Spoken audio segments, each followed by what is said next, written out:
Howdy, folks. Hello. Morning, everybody. Morning. Good morning. Everybody who's watching. Just a little note there at the beginning. Don't forget to subscribe to Socialist Telly on the various social media channels, including YouTube, and do make sure to hit the notification button where it exists to make sure that you get notified about new programs and new articles coming out. Demo, over to you. Yeah, well, this week, I suppose we better start with the fact by saying it's been a week of absolute utter tragedy. It's been enough to make a grown man weep. But I'm not talking about the wall-to-wall coverage of a 99-year-old man passing away, or even the sad passing of DMX. But I'm talking about the return of ham-faced alleged pink bother David Cameron, being embroiled in a lobbying scandal this time. And if you haven't heard about this, well, a royal death and 8 days of North Korean-style mourning in the kicking off provides pretty good coverage for bad press, and this government's got form for that. But Dodgy Dave, as Dennis Skinner used to call him, lobbied the Treasury after they rejected an application for Greensill Capital to access the COVID emergency loan scheme. Now, prior to the pandemic, Cameron had taken Matt Hancock, no stranger to awarding weird, dodgy contracts himself, $37 billion for test and trace, let's not forget, for a drink with Lex Greensill, the CEO, and got him to introduce a new payment scheme for NHS staff. And Cameron's also unsuccessfully, it has to be said, tried to get Rishi Sunak to grant Greensill access to the Bank of England's corporate financing facility. But it did get access to the coronavirus large business loan interruption scheme, which would have granted it access to loans of up to £50 million. Why is David Cameron lobbying so hard for this company? Because he has an advisory role with them. He stands to make anything between 30 and 60 million himself from it, and it is arguably the biggest, but just the latest in a string of lobbying scandals for this Tory government. For former prime ministers hated as Cameron, the architect of austerity, the start of now 11 years of misery, the man who caused Brexit, essentially, again, for entirely partisan reasons, to still have influence, and for it to still be a malign, self-serving, again, entirely partisan influence now, should be a wake-up call. We're governed by crooks. Why are we standing for it? Well, it's not the only similar scandal that we've seen this week either. I mean, we've heard that a billionaire's lobbyist visited Boris Johnson just before he was expected to announce further lockdown last autumn, and lo and behold, 24 hours later, he overturned the plans and didn't do it. And I think the figure was 1.4 million. The officially recognised figure was 1.4 million extra infections, and what would that be? 14,000 extra deaths resulted from that delay. Because there was a hugely rich lobbyist, and that's on top of the Arcuri stuff that the media continues to largely ignore. And we've seen, I don't know if people saw it, but the Cold War Steve cartoon that he put, I don't know what you call it, montage that he put together, which showed, the media all scrambling around Diane Abbott drinking a mojito at one end of a train carriage, and completely ignoring Arcuri and Boris Johnson frolicking at the other end of the carriage. And that's where we are at the minute, where the establishment does whatever it feels like and it completely ignores everything from the ministerial code to the law, as we've seen in some cases. And and the media just, their job is to facilitate and at best ignore, at worst actually kind of facilitate and smooth the way for them getting away with this stuff. We've got a Home Secretary who's in place having had to resign in disgrace over unauthorized meetings with a foreign power. The idea that people, there used to be you resign if you misled the House. Now you can break the law and do all sorts of things and still not pay the price. And actually, in this establishment, you get promoted for it. Yeah. And that's the country that we're living in at the moment. Welcome to Boris Johnson's Britain. Yeah, it's the thing that makes me so frustrated with this is all these vast sums of money. This is taxpayers' money, and in a minute in the budget they'll say, "Oh, we've got to pay it down. We've got to pay it all back," and that means you're going to pay for their profligacy. You're going to pay for their dodgy deals behind closed doors. It's been scandal after scandal, and let's face it, nobody in the Conservative Party likes to blow public money better than Boris Johnson does. He has a litany of abuses of public money going back from before he was Prime Minister, back to when he was London Mayor.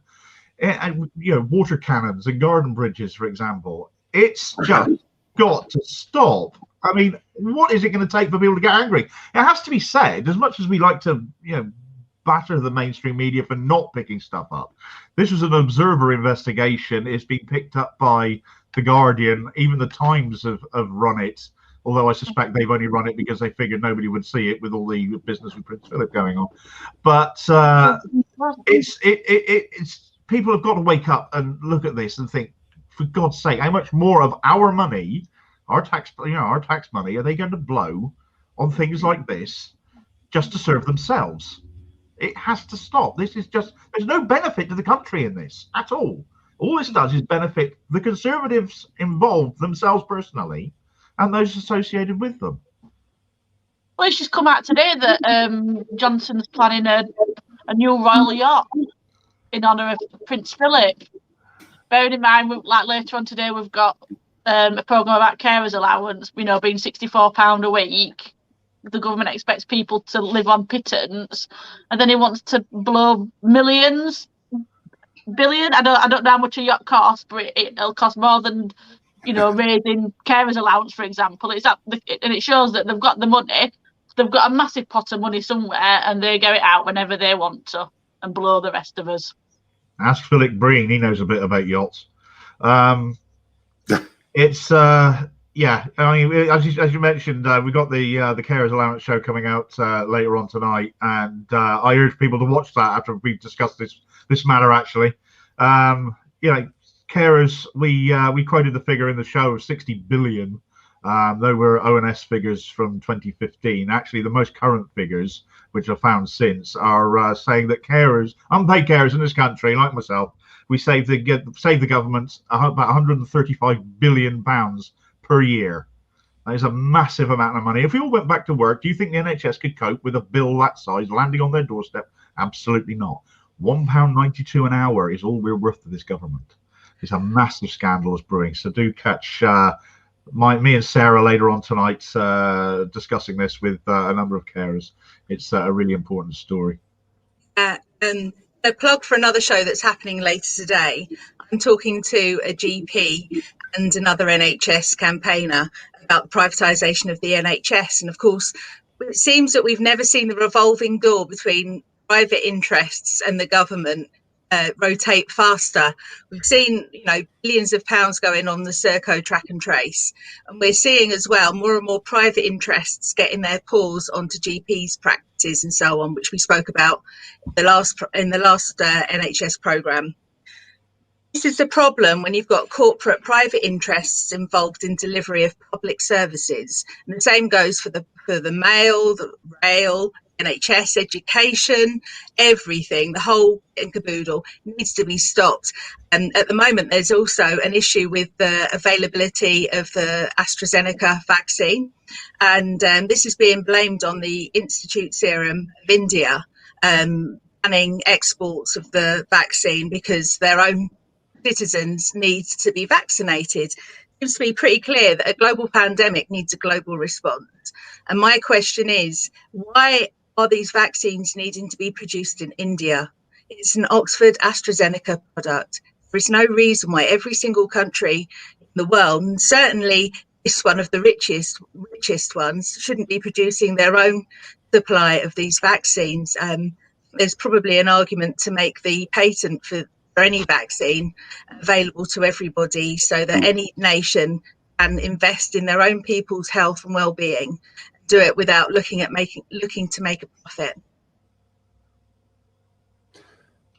Yeah, I agree with that completely. I'm just going to cut in across that discussion because we had a comment in from Vanda on here just saying good morning, but Vanda sent a comment this week complimenting the program, and we're just going to read it out for the compliments in Socialist Telly.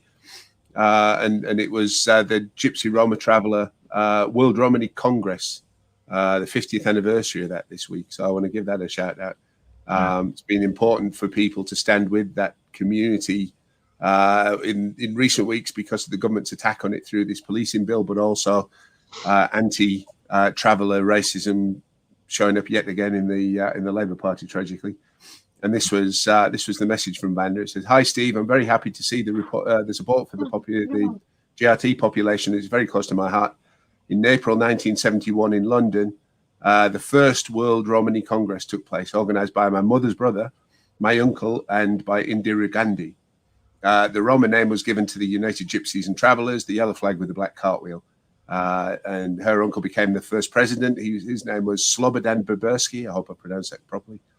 And it says that Vanda was bursting with the desire to share it with somebody, and she chose us. So thank you, Vanda, for that, and congratulations on the 50th anniversary, and just assuring the GRT community, of our continuing solidarity. Really, they are treated, they're the last community where racism against them seems to be treated as acceptable by the establishment.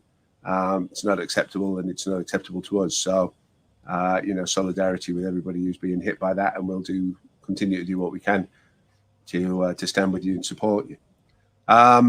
Sorry, but let's go back to that. You were talking about the vaccine coming over from India. We've seen the fire brigade getting attacked for not doing enough on the vaccine this week. I can't remember who it was who was telling me about that, but yeah, Her Majesty's Inspectorate have released a report earlier this year praising the fire brigade service for supporting efforts, taking on additional duties above and beyond their usual fire and rescue service to deliver PPE, to help fit PPE to frontline workers, because obviously they've got fantastic experience in that. And they've also been driving non-blue light ambulances to transport bodies during the coronavirus pandemic. And yet still Her Majesty's Inspectorate managed to criticise the FPU because apparently they haven't done enough to support the vaccination programme. And I think if there is any success story in our response to this pandemic, it is how well our public services have responded to the needs. The reason the vaccine rollout worked is because it was left to the fantastic National Health Service. And to criticise another public service is pitting one against another. It's what the Tories do best, isn't it, really? It's setting one set of people against another. All public servants. The fire service still had to provide their regular fire and rescue provision. They do as part of their job. All these other things that they've done, from delivering PPE, delivering food parcels, sorting out food donations, supporting vulnerable people, all of those things, which they've done proper consultation of the fire brigade union to make sure that the fire service personnel are safe. And we're not just talking about firefighters, we're talking about the support offices, support officers, the backroom staff. All of those people have really pitched in and gone well above and beyond the duty, despite the despicable way they've been treated by the media and the government over incident after incident. I mean, Grenfell brings to mind the attacks that our fire service faced were completely unfair, and we're still waiting for the result of any investigation into how that fire happened, which takes us back to the private interests in public services, doesn't it? I mean, we're talking about the cladding scandal that has still not been addressed. And also, we've got several PFI hospitals around England with questions to be answered about the style of cladding that have been put on top of our hospitals as well. So many people have put in so much extra effort to save lives, and for them to still be attacked in this way is completely despicable. It's a political point that I think HMI have made with regards to criticising them for their response to the vaccine rollout, because they're trying to lay the blame at the trade unions, of course, because the trade unions wanted to make sure that their members were safe and weren't dying from coronavirus. Because if they're providing a service in our community, the last thing we need is for firefighters to suffer with breathing problems. They face enough risk to the respiratory system doing their job. Then to be going from home to home, potentially carrying this virus, they could be culpable for spreading the virus as well, couldn't they? So thank you once again to our trade unions for standing up for their members, for the workers, and for all of our communities. It seems like the government are determined to do quite the opposite. Oh yeah, definitely. I mean, it seems like they're waging a war on all fronts with regards to trade unions at the moment, with the criticism of the firefighters, the ongoing war with the NEU. It's just like they're using this this pandemic for their own political ends. They're seeing an opportunity. They're trying to divide and conquer, as they always do, put public sector against another public sector, and try and break the unions. I mean, the unions are, it's not like it's the 70s or 80s, but they're still trying to ground them into the ground, definitely. Yeah. People need to realise the trade unions, they need to remember at all times the trade union movement is there to represent them. Everybody, absolutely everybody, and we will always say this on Socialist Telly, join a bloody union, because they are there to look after your rights at work. They will look after you. That is a due that is worth paying, because trade unions are worth their weight in absolute gold. And when they're constantly brought under attack, and it's always the right wing that are attacking them, you should sit up and think, well, hang on, if the Tories are laying into them, or the right wing of the Labour Party are laying into them, they must be doing something right, because that is inherently how these situations have to be read. With regards to the cladding that Bonnie mentioned a minute ago, John Trickett actually put out a tweet this week saying that 75% of claddings on newly built medium-rise buildings are still combustible. So lessons from Grenfell have absolutely not been learned. They've been blatantly ignored. And there's going to be another Grenfell. There was another one before that, wasn't there? I forget the name of the building, unfortunately. I'm sorry to say. There was another one a few years before that. The lessons have not been learned, and they're still not listening. And ultimately, it all comes down to somebody making some money out of it that tends to be on the right wing or be a Conservative supporter. Always seems Lacanal House. I don't know if that's how you pronounce it. Lacanal House, that's the one. Yes. I do beg you to be involved in that. I mean, the government's already breaking its promise to not abide by, with the Grenfell inquiry. They're making recommendations all the time, and the government isn't doing anything. Like last year, they came out with a recommendation that, fire departments should know the kind of layouts, especially any high rises in the area, layouts and plans of the where the fire doors are, total plans of the high rises, so they can, if that ever happens, God forbid happens again, then they know exactly what the layout is and everything, where the flats are and everything. And they just haven't. The government has literally done nothing from the Grenfell inquiry. It's like it's not even happening for the government at the moment. Well, I think these blatant attempts at silencing and shutting down trade unions are actually leading to much more public awareness, especially in this time where, new media like ourselves is able to get out there and point out the excellent work that our unions are doing for our entire communities. NEU has seen a massive surge in new members as a result of their work to try and make schools safe, and lots of support. I hope when it becomes more public knowledge, I hope lots of people will be joining the FBU as a show of solidarity, to know that these people who put their lives on the line for us day in, day out, without real thought for their own circumstances and risk their own lives, need some support. And at the moment, when we've got opposition that does everything but oppose, I'm not hearing any support for the working class in our country from anyone other than the trade unions. So get involved, join a union, for goodness sake. Yeah. Talking of attacks on the unions, I mean, we saw a Sky piece this week, Sky News, that was, if you're a tame right-wing union that isn't going to cause too much trouble, you don't tend to get that much attention from the media, not negatively at least anyway. As soon as you stand up to the establishment and stopping their,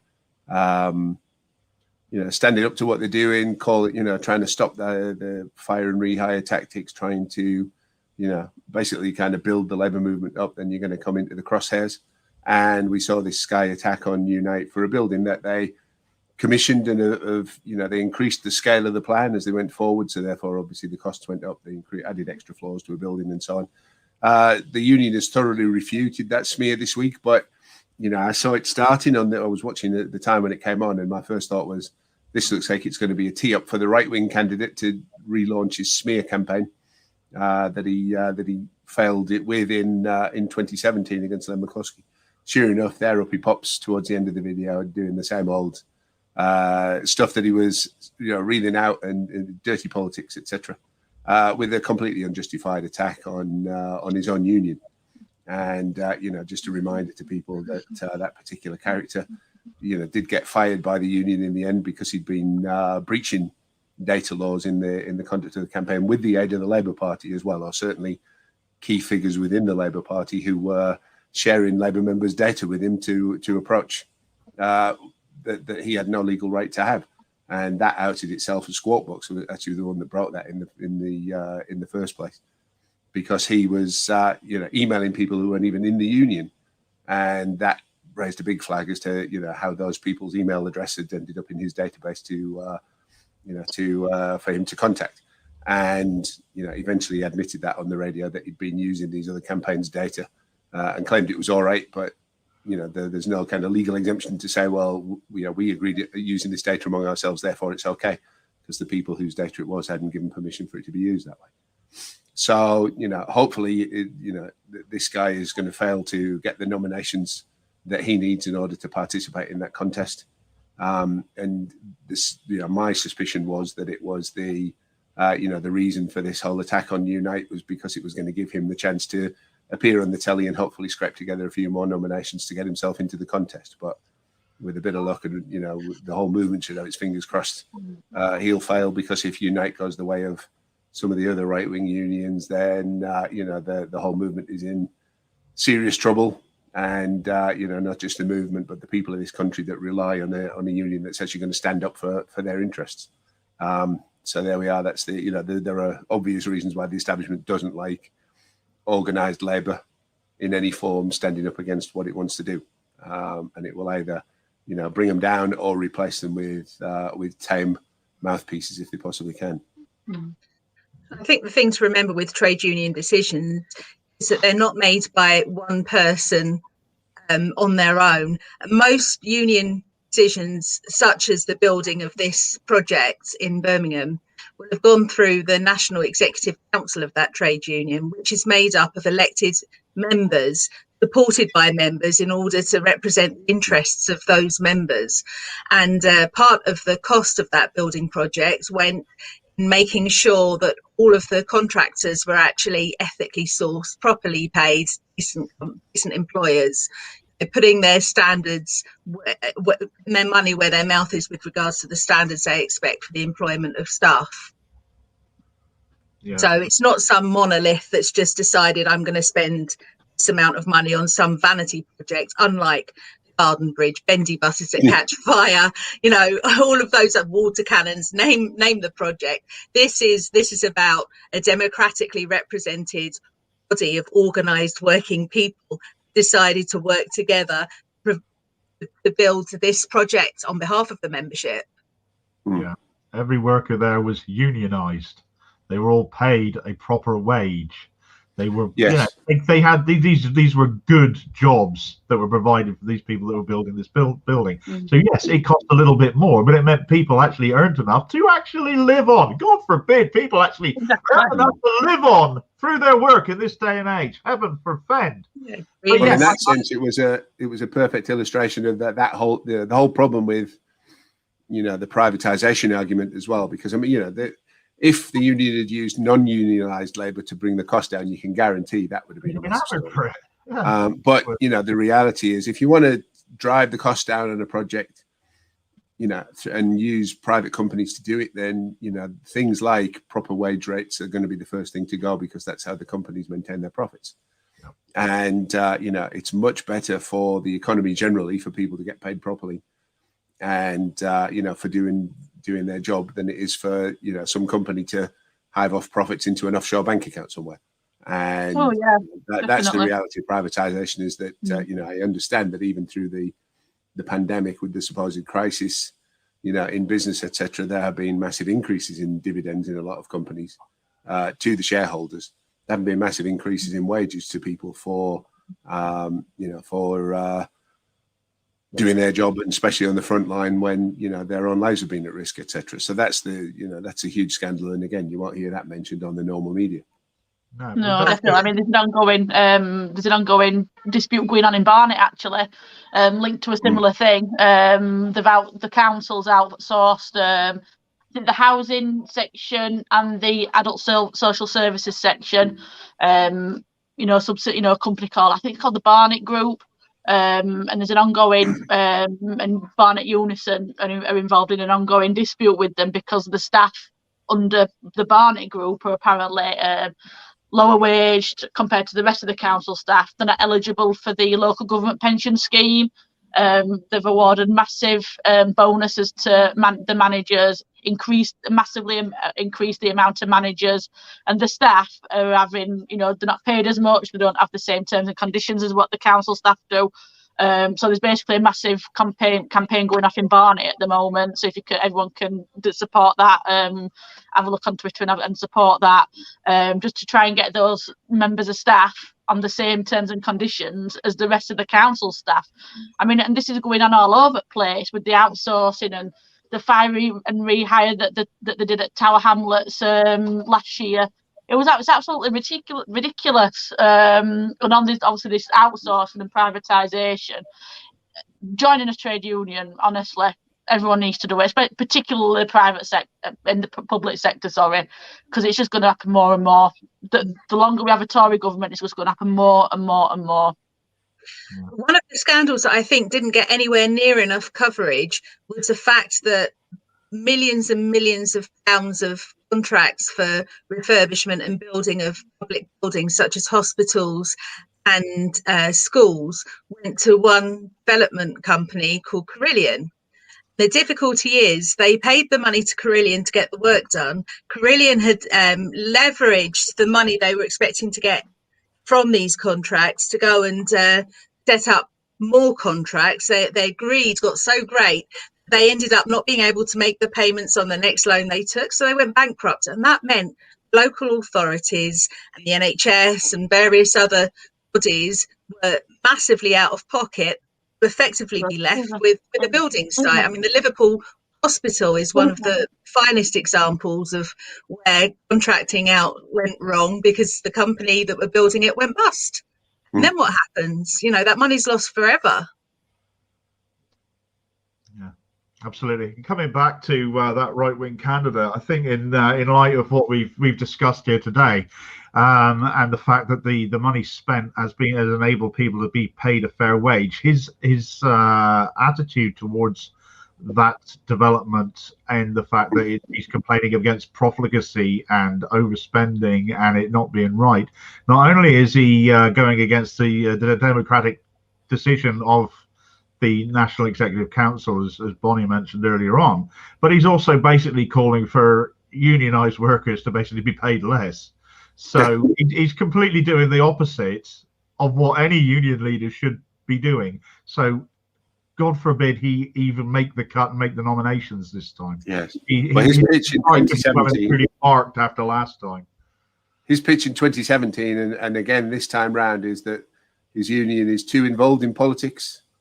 And we saw a program this week in which Howard Beckett, one of the candidates, talked about why it matters who leads the union. And, the key on that really is that, we need a union that is involved in politics at every level because everything is politics. It's a stupid argument. People's rates of pay are politics. People's holidays are politics. People's, kind of sickness and retirement benefits are politics. All of that is done on a political level. And a lot of that is decided in Westminster. And if your union is not getting involved in those things, then you want to, put a lot of pressure on them to do so. Or find another union, because a union that's not campaigning at those levels as well as every other level to protect its members' interests is not doing its job properly. Of course, it was a trade union movement that gave birth to the Labour Party, whose job it was to represent working people in Westminster. We're kind of lacking that at the minute, so we absolutely need to get behind leaders of trade unions that are interested in making a political point, because that's one of the most effective ways to secure the wins you need to get your members. It's a stupid. Well, on the topic of lack of representation in Westminster, let's talk about the Labour leadership for a bit. We saw an interesting thing on LBC radio this week. Temo's head dropping. An interesting thing came out about LBC radio this week, where they were having a phone in about Keir Starmer, and a London academic phoned up to try and have his say, and they said, "I'm sorry, we can't let you on because we're getting so many people phoning up to criticise Keir Starmer's performance, and we can't find we're struggling to find some that will praise him, and we need some balance. So they were having this idea that you've got to balance a debate, which in some ways shows the fallacy of the whole balance argument as well, because if everybody is condemning someone, and you're going to present a balanced view that says we've got to have some positive people on there. Well, you might have 3 positive people in the country compared to 1 million negative, and it's not balanced to present that as if they're equal. But that aside, we're coming up to the local elections and the Hartlepool by-election, and one of the well-known radio stations in the country was unable to find people to come on, and that is the balance. That is the balance. It simply is the balance. I mean, you can't say it's a balanced argument by saying, right, we need 50% of people with positive things to say about Keir and 50% of people to say negative things about Keir. 99.9%, it seems, only have negative things to say about him. Mm-hmm. That is the balance. That is the message that should be sent to Keir Starmer, to say, look, people don't like you. People don't like what you're saying. We can't find anybody to come on and say anything positive about you. What have you got to say to that? And he goes on LBC after all and does a show. It's a question that should absolutely be put to him. Actually, it's a question I'm really glad doesn't come up on this ticker below, because if the question came up on there saying, can you say something positive about Keir Starmer, I think all 4 of us would be stunned into silence, because we literally is that difficult. There really isn't. There really isn't anything I can say that casts him in a positive light right now. Everything he's done has gone against what worked, what was successful, what was popular, that came before. He's just trodden all over that, wiped it all out, because he wants to stamp his own mark on the party. But we're still waiting 1 year on for him to actually make that mark, because he represents absolutely nothing. Still to this day, members do not know what this guy stands for. And it's a sort of eternal frustration. Labour members, we want to campaign on stuff. We want to know what the party wants to do right now. And we want to go out there and tell people that. And I really feel for people up and down the country campaigning on the local election campaign trail at the moment. Because aside from the local issues, which clearly are important and they need to talk about, if people are asking them about anything from a national perspective, they're going to be really in a bit of a bind as to what they can possibly say. These broadcasters must think that we've got the memories of goldfish. I mean, we had a general election in 2019, and even during PERDA, pretty much every broadcaster was putting out stories which basically ripped apart Labour Party and Jeremy Corbyn unashamedly right the way up to election day. And just a couple of months ago, James O'Brien's show on the same radio channel, LBC, ripped into someone phoning up saying, but what was wrong with Jeremy? Like he represented a lot of what we want. And he was completely shouted down by James O'Brien for daring to speak support for the left of the party. And yet when they're wanting to find someone to speak in favour of Keir Starmer, and they are struggling to do so, they're shutting people down still. We're looking for balance. You've got to be balanced. It's as simple as that, really. Well, we've had somebody had to do it. Somebody had to do it. Switches Wow has said, "Can you say something about Starmer?" But he's word for you, sir. Him added on, "What a question!" Doesn't sound like he really means, "Can we say something positive?" It sounds like he's gobsmacked at the very idea. On which topic? I mean, we've seen reports this week that the various kind of right-wing hopefuls are starting their manoeuvres to try to be, put themselves in position to be the next Labour leader after Keir Starmer. So it's not just the left that is, wants him out. The right wingers are, sharpening their metaphorical knives, ready to, to do the dirty on him as soon as the local election results come in. Quite possibly. So it'll be interesting to see. But it's quite interesting to see the lack of quality really among the right wing candidates who are, hoping to get themselves in there. And the possibility as well that was raised this week that Andy Burnham might make a return to parliamentary politics. Guy's done, as far as I can tell, a very solid job as the mayor of Greater Manchester, and his popularity has gone up because of his actual willingness to stand up as a local government representative to the Tories. And there is a possibility that he'll come back in. There'll be an empty seat coming up soon in a relevant region that will give him the opportunity to go for that. Be interesting to see whether the Labour machine dares to block him from getting onto that candidate list, because they will be very worried at the prospects for their current man or for any of the ones that would hope to replace him with if Andy Burnham was to get in. I think it'd be a real loss to Manchester for him to step down from that position to go back into Westminster, because he's actually effectively being able to make a difference to the people that voted for him into that mayoral position. That's my personal view. He's done a good job in Manchester. You can't deny that at all. As a parliamentarian, let's remember when Jeremy Corbyn first went for that Labour leadership position, Andy Burnham was one of the people that was running against him, along with Yvette Cooper and Liz Kendall. And they, all three of them, were soundly routed by Corbyn because they all offered very much a similar kind of a thing. I think Burnham has found his niche up in Manchester. I think he's doing phenomenal stuff up in Manchester. And I agree with Bonnie. I think it would be a loss for Manchester for him to come back to Parliament. I'm not particularly inspired by any of the potential candidates that might be lining the wings, because there is a dearth of talent on the right, as we well know. But we've also been somewhat impatiently waiting for something to happen from the left of the party. And I don't think it's going to happen. I think it will be the right of the party that, as Steve said, sharpening their knives. They're ready to come out of the wings as soon as probably these May elections are out of the way. And it will be someone along those lines. I'd be very surprised personally if Yvette Cooper didn't have a go at it, because she seems to have distanced herself from playing any particular role in Starmer's cabinet. So she's distanced herself from his blandness, shall we call it. How long before Chucker seeks to rejoin the party?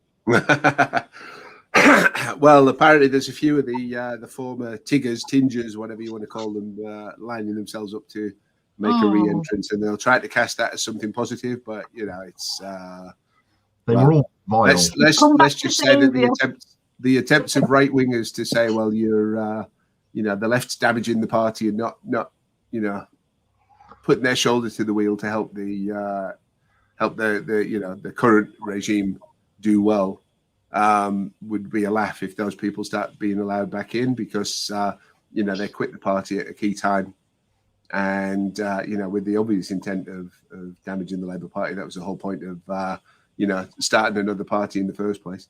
And that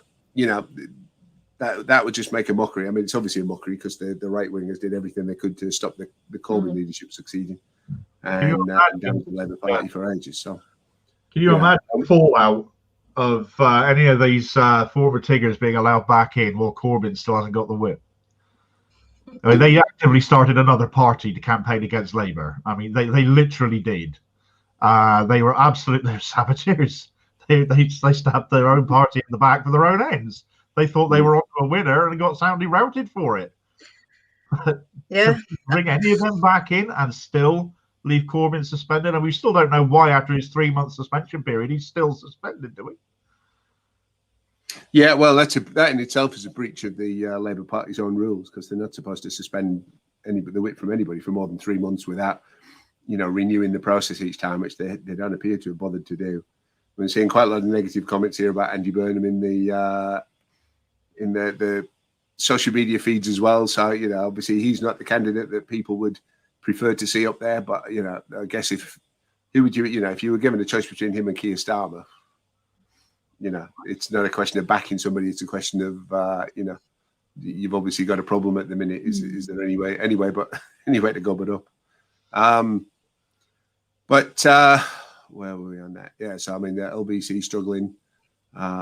We did see, I think an indication of the level to which the current leadership is worried about what's going on at the moment is that we've seen, what Labour insiders say is a coordinated attack on a couple of left figures for daring to speak out about stuff that's going on.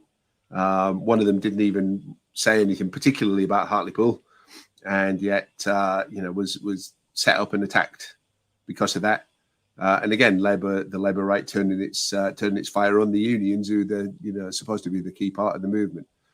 And so we saw this week that John Trickett wrote an article in the Guardian that wasn't really about Hartlepool. It mentioned Hartlepool, I think, once, but it was about the issues that Labour's having reconnecting with the working class voters that it lost. And Dave Ward, who did, his union ran a poll, and you would think that they had written the results of the poll themselves rather than giving it to Survation to actually do properly. From the responses of some of the right-wing MPs that piled on to Dave Ward because of that.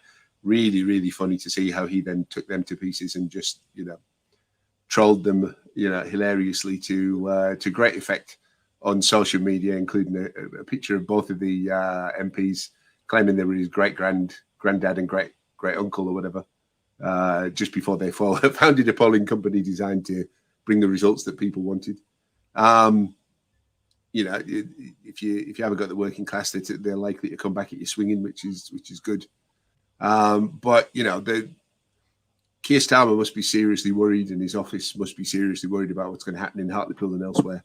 If you can't even write constructive criticism, because John Trickett said that he thought that Labour could win Hartlepool, and you can't even write that without getting piled on, and an obvious attempt to intimidate left figures from daring to say anything that that the party thinks might be, the party regime thinks might be counter to its interests. It'd be good to see John Trickett on any ballot that comes up. Might get triggered for the leadership, wouldn't it? Yes, he's one of the clutch of left MPs that I think would do a really good job sorting out the mess that's been made by Starmer, his buddies. Definitely. Yeah. That attack on him was it was a really well written, thoughtful piece, that article that John Trickett wrote. Not once did he criticise Starmer. Not once did he criticise the party. It was basically saying it's not 1997 anymore. The country is totally different. And we can't expect the same things that worked in the mid 90s to work now, because it's just totally different. And that was all it was saying. And the pile-on was from MPs as well. Piling on him was absolutely disgusting. It was absolutely ridiculous, and it just shows how it's like they're all paranoid at any kind of criticism. Or John Trickett wasn't even criticising them. It was just any kind of like constructive criticism, like I guess, like it's been said before. They're just so paranoid, and it's like anything they're jumping on it and trying to stop it, and it's not productive for anybody to be silencing people for any kind of like he wasn't even saying anything about Star or anything. I just didn't understand it. It was absolutely pathetic, really, to be quite honest. Absolutely pathetic. It was that insecurity was clear as well in the revelation this week that at least some Labour officials have been telling people who are thinking of quitting the party and joining the Northern Independence Party that the Northern Independence Party is a scam, which it's in the process of registering as a party. I'm not, and I don't think anybody here is recommending people support that party, because we're not going to make it that easy for the Labour Party to kick us out. But it is telling when what they've been trying to dismiss as a joke on social media all week. They're having to resort to smearing and misrepresenting in order to try to discourage people from jumping ship and joining this other party that people think is represents more of a left-wing view. It's the dirty tricks of the 1990s, as John Trickett was outlining, and it's telling to me that John actually had to write a piece of constructive criticism in a national newspaper in order to get the attention of the Labour leadership, because it doesn't sound to me like he can get listened to any other way. And again, they're not listening, and it's I can't speak for both of the MPs in question that Dave Ward shredded on social media, but one of them, the one that's nearer to my end of the country, is an out and out Blairite, has been for very many years. And so to say that it's 1990, not 1997 anymore, to a guy like that is no doubt a red rag to a bull, because they still see it as this fantastic victory and not for the con essentially that Blairism essentially was. That's not a Labour Party I could ever have backed. 97 was actually the first year I could vote in, and it certainly wasn't the party I was attracted to at that point in my life. Well, Blair lost during his time as Prime Minister, lost some, what was it, 15 million votes or something ridiculous. I mean, it was lost both seats. Huge, won't be 15, but huge number of votes compared to 1997. And if you want to see what happens when the Blairites are back in charge, I mean, look at Scotland. Scotland had a leftist leader most recently before this, the new guy, but the party machine to a large extent remained Blairite. And, it was Blairite management of the party and mismanagement of the party that drove us from the situation where Scotland was a Labour stronghold into Scotland being a Labour wasteland, essentially. And, what happens there in Scotland will be interesting as well with this new, I think, kind of recognisably Blairite leader in charge, etc. It's a sorry state of affairs, and it's very, interesting to see them still, even now, and with the help of their media friends, trying to pile the blame for the disaster that they think is going to come on Jeremy Corbyn. And he's been out of the picture for a good long while now. We were promised that with anybody but Jeremy Corbyn would have a 20-point polling lead, and I think they're very, 10 points behind now, more or less, on the across the polls, compared to a Tory government which, has killed. And I will stand by that assessment. Has killed 150,000 people, give or take, in this country, probably more than that. Anybody wants to challenge that, I'll just point you to New Zealand, an island nation whose government managed to respond properly to the pandemic and has seen, I think, still 15 deaths, and is essentially having a normal life now. We are still, everybody having to walk around in, at a distance and with masks, and with half the country still shut, and with hundreds of thousands of jobs lost, etc., as well as all the terrible toll in lives. Those 150,000, of course, are only in the last year or so. Before even coronavirus came and hit us, we had thousands die as a direct result of austerity, and disabled people taking their lives because of the bedroom tax and so on, and people dying because they were not able to access healthcare and support that they needed, that they should have got. But the British Medical Journal, which is hardly known for its left-wing positions, linked those deaths to government policies and directly to government cuts. They basically said there's when you see every £10 worth of expenditure that gets cut, you see so many deaths occurring. So, people trying to defend the Tories say, well, they didn't say it was a causal link. Well, no, but they didn't. But on the other hand, they did say that every time that happens, if one happens, the other happens. So it's semantics really that people try to use to excuse the Tories from that. And we've seen the Labour Party again suffer, I think, because the lack of opposition. I still remember that conversation I had with somebody on social media last week, which was, they said, well, the people don't know how bad the Tories have been. And I think, we haven't got a Labour leader prepared to say so. So how are they going to find out? The media is not even having to ignore what he's saying, and they're giving, he's getting the friendliest possible ride from the media as well, and still doing badly. So this is the tragedy for the country, really, when we need a real opposition, there isn't one. Absolutely right. I mean, years gone by, I've travelled around England campaigning where there's been by-elections and so on, knocking on doors, delivering leaflets, and there have been coach loads of people travelling around to do the same. And yet, at the moment, recently it was, is it Peter Kyle in Brighton? One of the MPs in Brighton said he was going to go up to Hartlepool to campaign. Well, it's quite telling. Someone thinks it's appropriate at a time of pandemic when we're being told really to not undertake any unnecessary travel. An MP all the way down in Brighton feels the need to travel up to Hartlepool to campaign for their chosen candidate. Let's not forget a candidate who has some serious questions to be answered about his misogyny on display from his own tweets. So, the MPs are feeling that they need to pitch in from so far afield. I think that says a lot. It's not just rank and file campaigners that we're struggling to drum up. It's lots of local MPs will find it very difficult to go and campaign this doctor privatisation in Hartlepool. And some have flatly refused to go because they don't want to be associated with him or what he stands for. So it's a very strange kind of set of circumstances, really. Yeah, you're not seeing those groups of activists, are you, like you used to? Leafleting. Obviously, I know it's not the same in the middle of the pandemic, but you're not seeing, groups of campaigners leafleting and, obviously we can't travel and stuff officially, but apparently Peter Kyle can. Yeah, you're just not seeing it, are you? And are they desperate for legwork?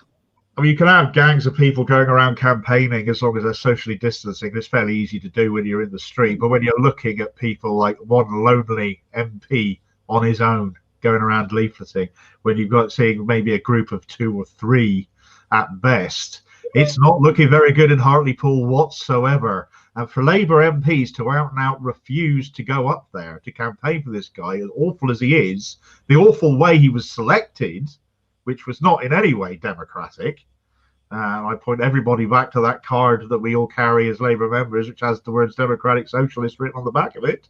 And it's hard to find the evidence that the party we're part of anymore represents either of those 2 definitions of those words. It's dire in Hartlepool. It's a seat that Labour has never lost since it was created in '74. Labour's always held it. Labour held it under the previous boundaries that there were before that, I think, since 1945. Yet they're looking set to lose it probably to the Tories.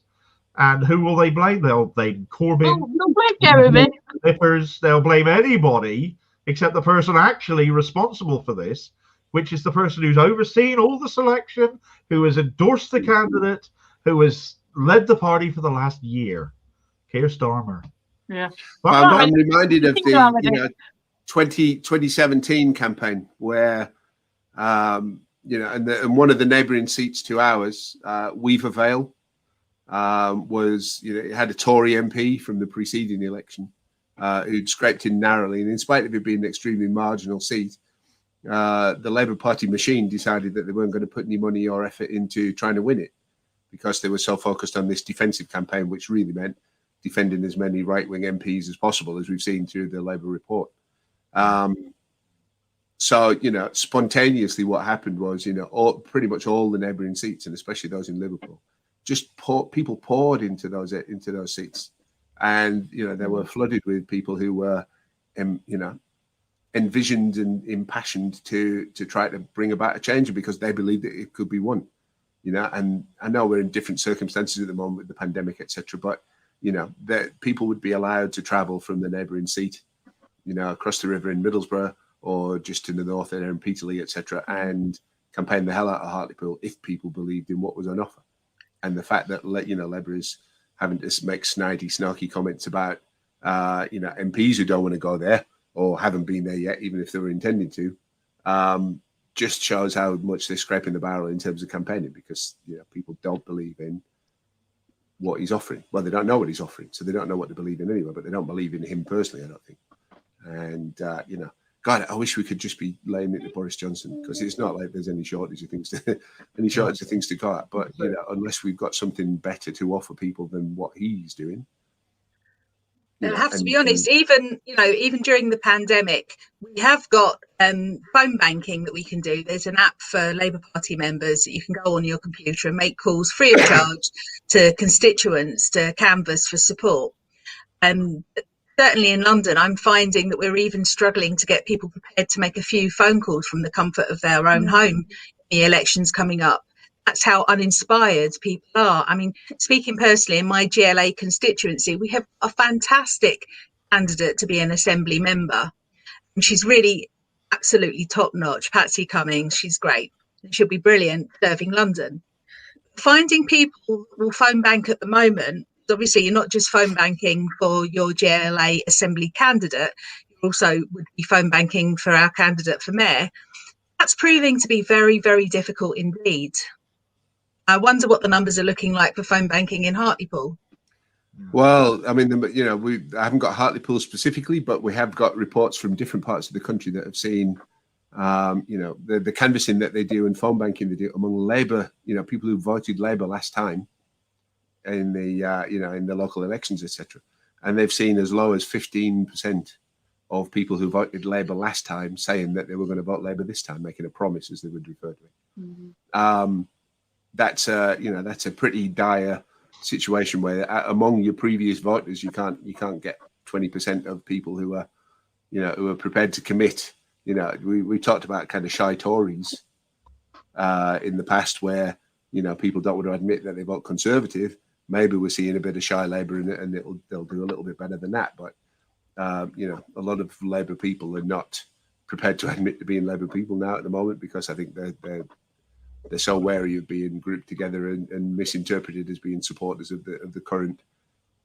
I don't know if it's necessarily the current stance and leadership. I don't know if it's necessarily shy Labour voters, because shy Tories I can kind of understand, because nobody wants to admit to being that self-centred.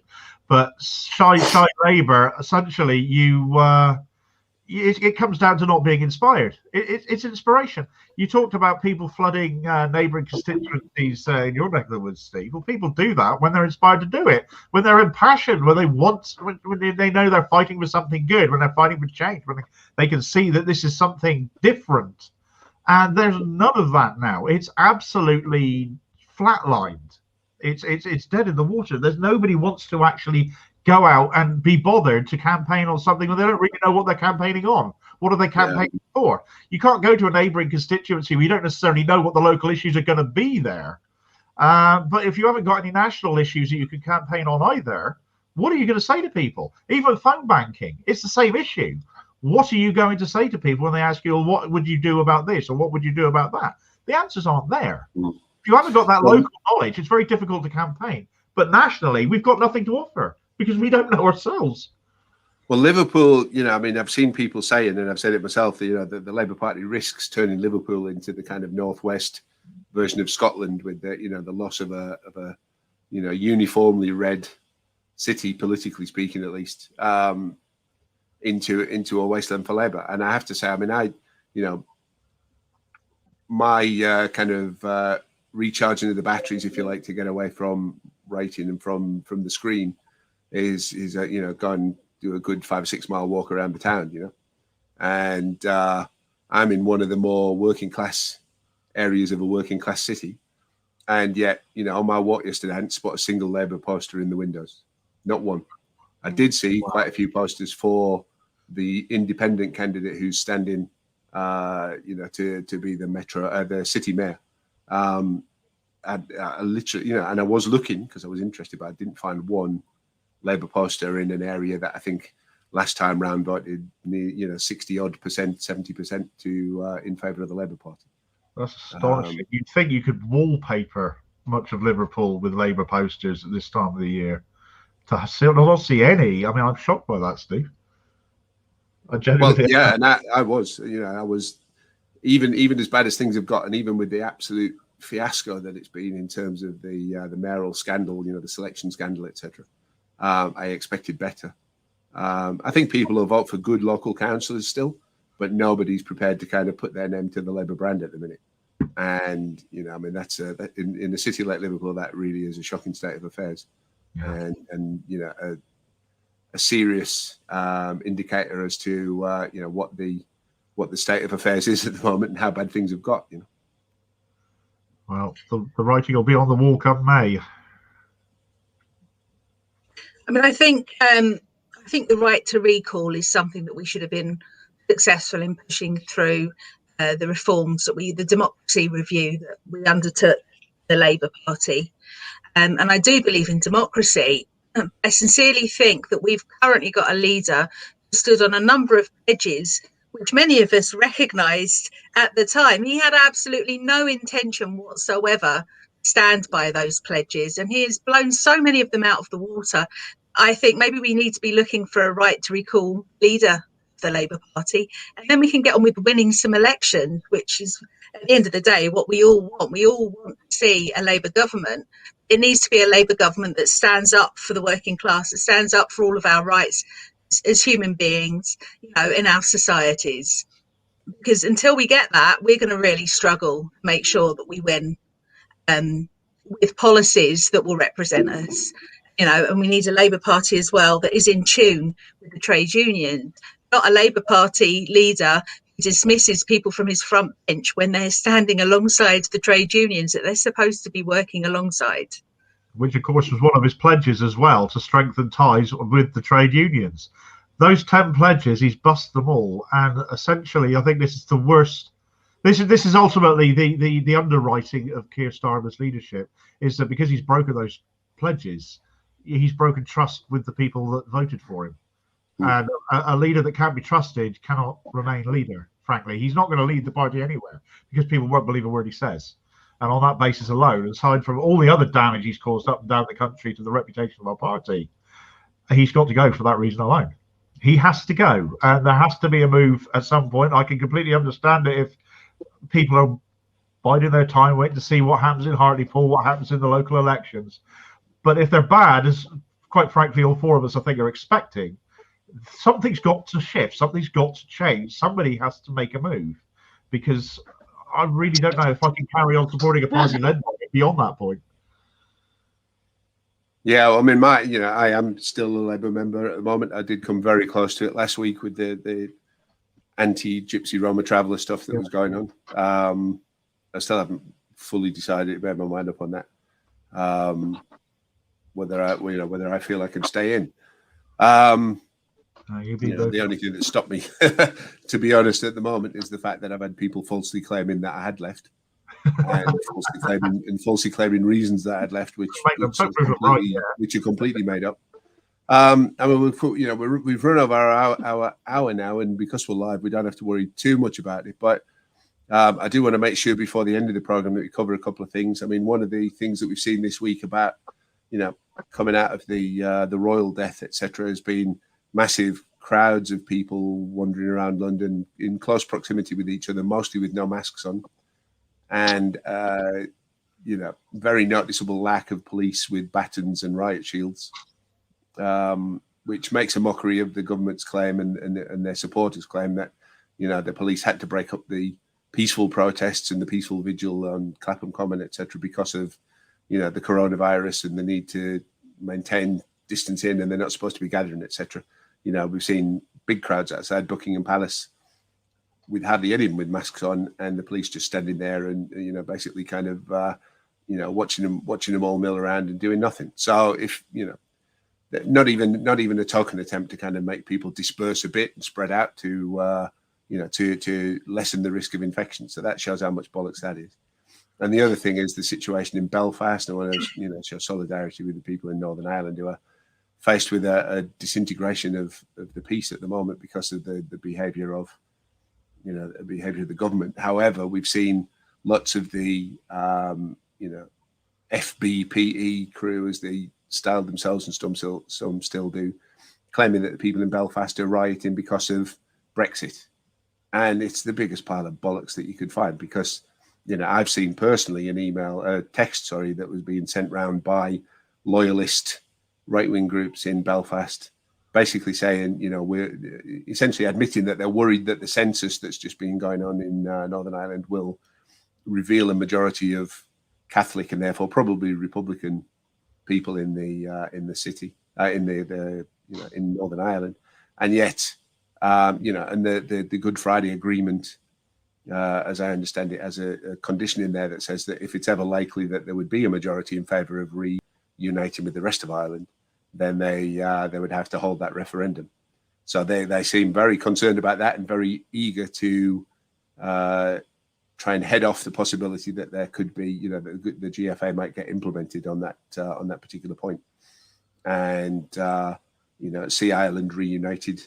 They're already cross because there's essentially a seaboard around the whole island now anyway. However, the issue in Brexit, the issue is a demographic one where these people who are very eager to remain part of the UK don't want to give the population a chance to say otherwise, and as a result, that's what's all kicking off now. So shame on those people who are trying to say it's a Brexit riot, and that's what people are across about because it's got sod all to do with that. I'm very tempted to use a stronger word. And if you're prepared to exploit that kind of goings on with people's lives being put at risk for your narrow political purposes, then, you know, again, I won't say what I really think, but I'll say sod off. You know, you should be ashamed of yourselves. We've seen some properly horrific scenes in Northern Ireland. It is very reminiscent of scenes we'd hope we'd never see again back there. For people to try and grab this and say, oh, it must be about Brexit, when Brexit is over, because people who just still, I can't understand why that FBPE hashtag is still in so many people's profiles. It's done. We've gone. We've left. It's over.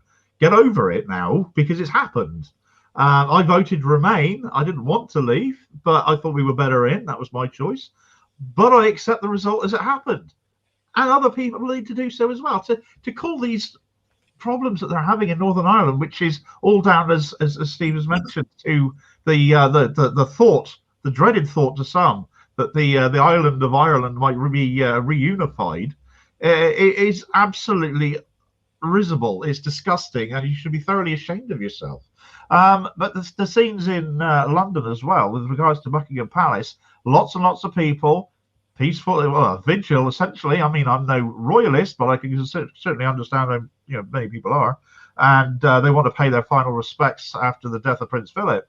But compare that peaceful vigil to the peaceful vigil that was being held on Clapham Common, and there is an absolute world of difference in how the police have conducted themselves.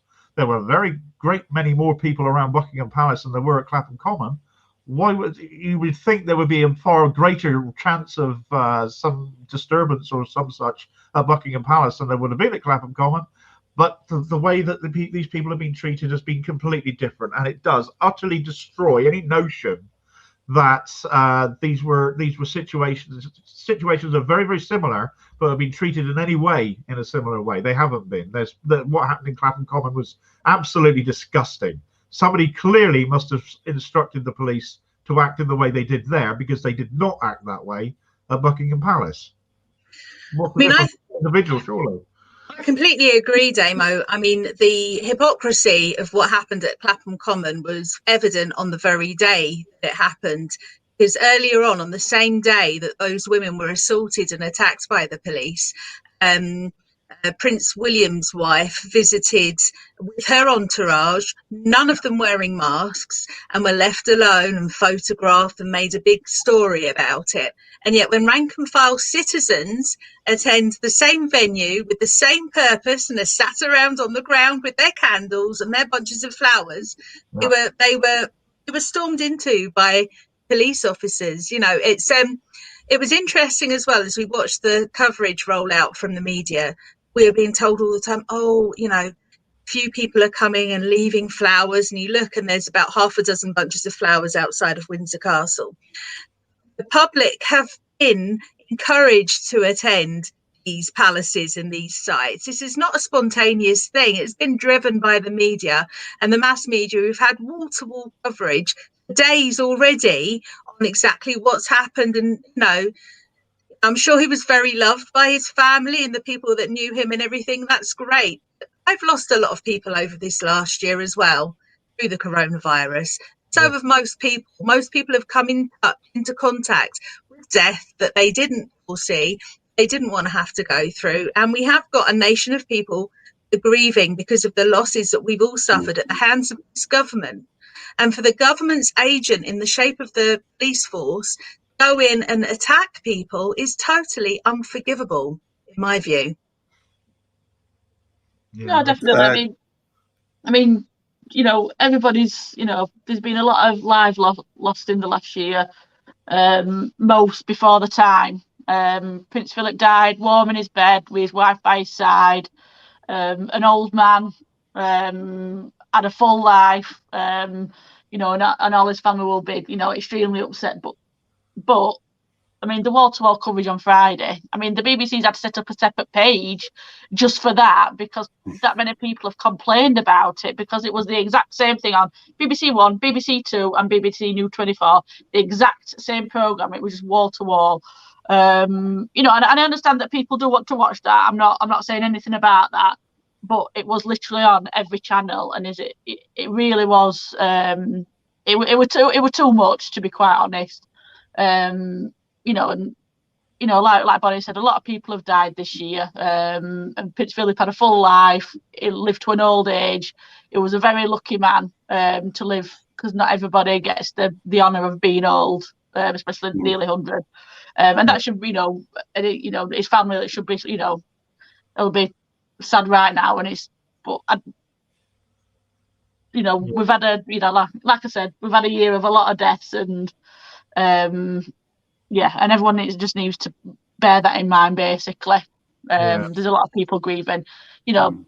Well, on that topic, and as we round off, I want to just finish off with the discovery of the body this week of Richard Okorogheye, the young student that went missing. And again, I mean, the media is handling that has been very low key compared to some other instances recently. But Richard's mother has also accused the police and the authorities of being, of showing institutional racism. I mean, the report claims that the UK isn't an institutionally racist country. It's nonsense.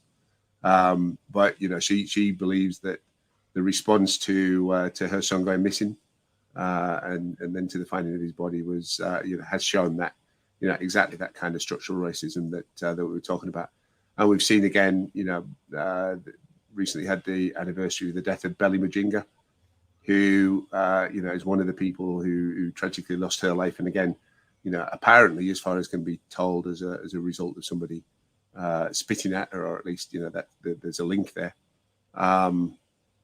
who claimed to be infected with the virus. And it's been like pulling teeth trying to get the authorities to properly investigate that and properly take action. This pandemic has shown a massive preponderance to hit people of color. People from ethnic minorities have seen more severe illnesses, more deaths, and some of that is because of poverty, some of that is because of people working on the front line in the NHS, etc. But the establishment's response on that, the government denied for a long time, as I remember, that that Black and Asian people were being hit worse by the virus, and still weren't providing PPE even when it became obvious what an impact that was having on frontline staff. This again, there are, as we're watching saturation coverage of the death of one person who had a good life, and along innings, as my dad would have said, we shouldn't forget that there have been 150,000 and many more deaths in this country that could have been avoided, and most of them weren't 99. So I think that's the note that we want to go out on, to remember those people, remember what really matters. And I've just seen a few people here commenting about it being like North Korea, and I think that's we've seen this week how we give the establishment is to fall over itself every time it gets the chance to to make a big deal out of some establishment figure and ignore the rest of us. And that's what Socialist Telly is about. That's what we are here for, is to try and give a voice to the people who get ignored otherwise. And hopefully you've enjoyed watching. Thank everybody on the panel who's taken their time this morning to participate, and everybody who's watched. Thank you to people who've commented and made the programme more interesting and interactive as well. And I will just finish off with a quick reminder to say, don't forget to subscribe on your social media. And we're particularly pushing YouTube at the moment as the channel that we want people to go and find us on. Make sure that you subscribe and make sure that you hit the notification icon just like this.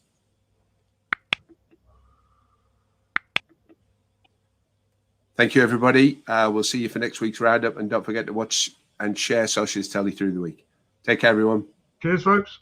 See you.